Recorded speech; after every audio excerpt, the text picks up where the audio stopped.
70-kun nondan kelgan baraka. Ibrohim alayhissalom bir kuni Alloh taologa: "Ey Robbim, buncha mol-mulkdan zerikdim. Uni barokatlantirma" dedi. Alloh azza va jalla Ibrohim alayhissalomga vahiy nozil qilib dedi: "Ey Ibrohim, agar molingni kamayishini istasang, nonni yurgan holingda yegin." Ibrohim alayhissalom bir bo'lak nonni olib ro'molchaga o'rab yurgan holida yedi. Lekin qancha vaqt o'tsa ham moli ko'payishdan to'xtamadi. Barakasi ortdiki ozaymadi. Ibrohim alayhissalom yana Robbisiga yuzlandi. "Yo Robbiy, men sendan molimni kamayishini so'ragandim.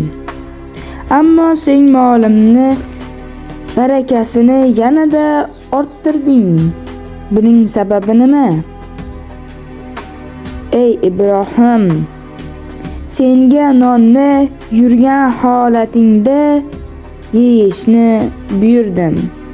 Sen shunday qilding, lekin nonning ostiga ro'molcha tutib, uning bitta ushog'ini ham to'kishga yo'l qo'ymading.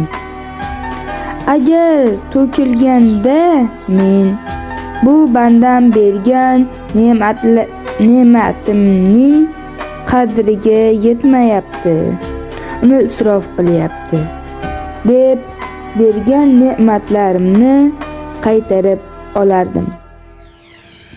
Sen esa ne'matlarimga hurmatda nuqson qilmading. Men ham molingni barakasini ko'paytirdim." Bu bir rivoyat. Faqat unutmaylikki, Alloh azza va jalla shukr qiluvchi, u bergan ne'matlarni isrof qilmaydigan bandalarning dasturxoniga barakot beradi.